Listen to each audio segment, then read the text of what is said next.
Imagine a disease so deadly that it wipes out almost half of an entire continent. This was the reality of the Black Death. A silent and invisible killer, it first reared its head in the northeastern territories of China, claiming around 5 million lives with frightening speed. From there it hitched a ride with traders and travelers, moving westward through India, Syria and Mesopotamia, leaving a trail of devastation in its wake. But the most catastrophic chapter of this story began in the year 1346, when the Black Death struck a bustling trading port called Kaffa, located by the Black Sea. The ships departing from Kaffa were loaded not only with trade goods but also with uninvited guests, rats.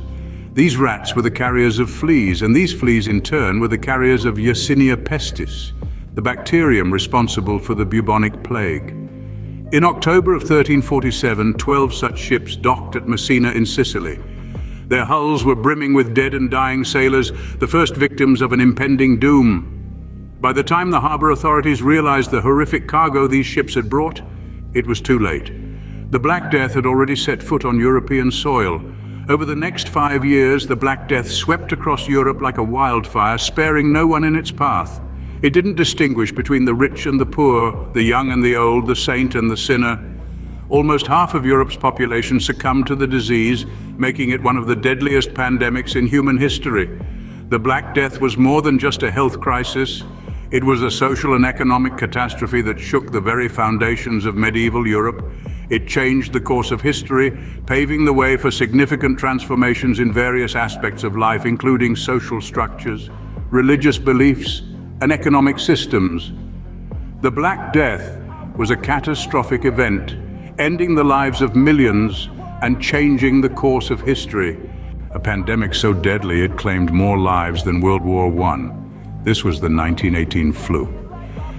In the summer of 1918, as World War I raged on, an invisible enemy made landfall in Bombay. Troop ships, returning soldiers from the battlegrounds of the Great War, unknowingly carried a deadly cargo. This was not ammunition or weaponry, but an influenza virus, a strain so lethal it would go on to claim possibly as many as 18.5 million lives in South Asia alone. Its reach was not confined to the subcontinent. From the remote village of Breivik Mission in Alaska to the bustling streets of Philadelphia, the 1918 flu left a trail of devastation in its wake. In Breivik Mission, a staggering 90% of the community succumbed within days. In Philadelphia, the death toll was so high that priests were forced to collect corpses in horse-drawn carts. The virus spread with alarming speed. It was a silent, relentless killer, indiscriminate in its victims. In Sierra Leone's capital, Freetown, 4% of the population was wiped out in just 3 weeks. In Persia, the mortality rate was even higher, with an estimated 22% of the population falling victim to the flu. But what makes the 1918 flu stand out in the annals of history is not just its lethality, but also the speed at which it spread. In parts of India, the devastation was so complete that bodies were left out for jackals to pick at. It was a sight that bore testament to the grim reality of the pandemic. It claimed lives faster than they could be buried. By the time the virus's threat was blunted by rising immunity, it had claimed between 50 and 100 million lives worldwide. To put this in perspective, that's more than the total number of casualties in World War I. The 1918 flu pandemic remains one of the deadliest in history, a grim reminder of the power of disease. When the Europeans arrived in America, they brought with them not just their cultures and traditions, but also a deadly disease, smallpox. This was a disease that had been a familiar scourge in many parts of the world for centuries. In Europe, the death rate ranged between 20 to 60% of those infected. However, survivors emerged immune, carrying on with life, often bearing the characteristic pockmarked scars as a testament to their survival. But for the pre-Columbian indigenous people of America, the story was tragically different. They were immunologically naive to the variola virus, having never encountered it before. This deadly virus landed aboard a Spanish ship at present-day Veracruz, Mexico in April 1520, hidden in the body of an infected, enslaved African man. The indigenous people were perfectly vulnerable to this new threat, with no immunity or knowledge to combat the disease. Smallpox spread like wildfire, decimating indigenous populations. Entire tribes were wiped out, their cultures and histories disappearing with them. Societies that had been established over centuries crumbled within months. The death toll is estimated to be between 25 to 56 million, a staggering number that forever changed the demographic landscape of the continent. The impact of this disease was not only physical, but also psychological. The devastation caused by smallpox led to a sense of despair and helplessness amongst the surviving indigenous people. Their world was turned upside down, their way of life threatened by an invisible enemy they had no means to fight. The arrival of smallpox was also instrumental in the colonization of the Americas. In many ways, it paved the way for European settlers who faced less resistance as they expanded their territories across the continent. The disease, unintentionally introduced, became a weapon of conquest, forever altering the course of history. The arrival of smallpox in the New World had devastating effects, forever changing the landscape of the continent. The echoes of this tragedy still resonate today, a stark reminder of the destructive power of disease and the vulnerability of populations without immunity. In the history of pandemics, few have had the reach and impact of the plague of Justinian.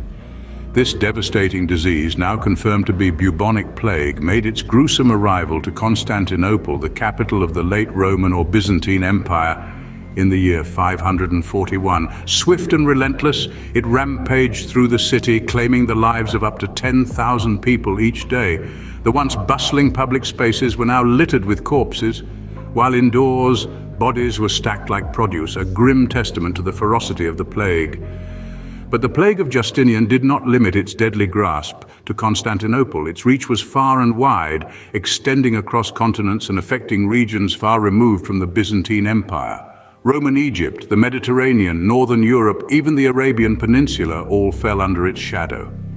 This was perhaps the first major outbreak of the bubonic plague the world had seen, and its effects were nothing short of cataclysmic. Recent scholarship has brought to light new perspectives on the impact of this plague. By analyzing scientific findings alongside textual and numismatic records, researchers have begun to unravel the perhaps even more far-reaching imprint it may have left on the early medieval world than previously understood. It's a sobering reminder of the power of disease to shape the course of human history.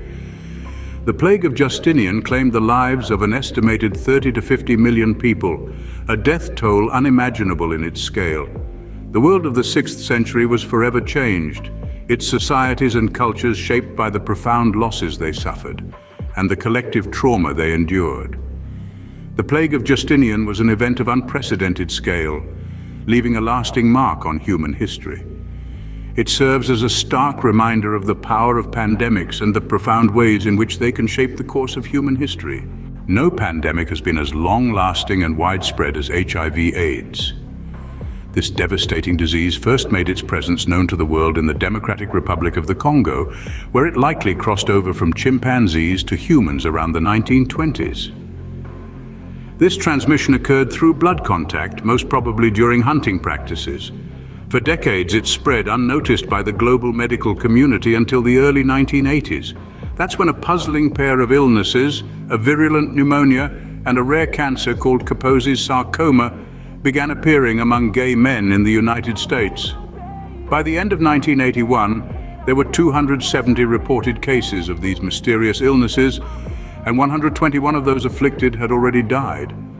However, it's possible that by 1980, HIV was already present on 5 continents, infecting between 100,000 and 300,000 people. It was a silent invader, spreading its devastation quietly and undetected. By 1987, when the World Health Organization launched the global program on AIDS, an estimated 5 to 10 million people worldwide were living with HIV. Efforts to combat the disease have been monumental, but the battle is far from over. Despite advancements in treatment and prevention, HIV remains incurable. Today, the number of people infected stands at around 38 million, with more than 2/3 of those living in sub-Saharan Africa. The United Nations AIDS program estimates that between 27.2 and 47.8 million people have died since the disease was first identified. The impact of HIV/AIDS on communities worldwide is immeasurable. It has left deep scars on society, affecting not only the health, but also the social, economic, and cultural fabric of nations. It has challenged us to rethink our approaches to public health, to fight against stigma and discrimination, and to ensure access to treatment and care for all. HIV/AIDS remains a global challenge, a sobering reminder of the continuing struggle against disease. It is a testament to our collective resilience in the face of adversity and a call to action for ongoing efforts to find a cure. Pandemics have shaped our history, leaving indelible marks on our societies and cultures. We've journeyed through time, from the 1400s to the current day, tracing the devastating paths of pandemics that have swept across our world. Each has been unique, yet all have shared a common thread of overwhelming loss and enduring impact. The Black Death, a bubonic plague that erupted in northeastern China, quickly spread west, leaving in its wake almost half of Europe's population. Its arrival on trading ships in Sicily marked the beginning of a 5-year reign of terror that forever changed the continent. Fast forward to the early 20th century, and we encounter the 1918 flu pandemic. From the remote village of Breivik Mission in Alaska to the bustling streets of Bombay, this relentless virus claimed tens of millions of lives. The sheer magnitude of death on a global scale is almost incomprehensible. In the New World, smallpox found a perfectly vulnerable population. The indigenous people of America, immunologically naive to the variola virus, suffered catastrophic losses. This epidemic, brought by European explorers, reshaped the demographics of an entire continent. The plague of Justinian, perhaps the world's first major outbreak of bubonic plague, reached Constantinople in 541 AD. It decimated the population, killing thousands daily and leaving public spaces littered with corpses. This pandemic stretched across continents, leaving an indelible imprint on the early medieval world. And finally, we come to the ongoing HIV/AIDS pandemic. From its likely origins in the Democratic Republic of Congo to its alarming spread across continents, this incurable disease has infected millions and continues to do so. The impact on sub-Saharan Africa has been particularly devastating, with over 2/3 of HIV patients residing in this region.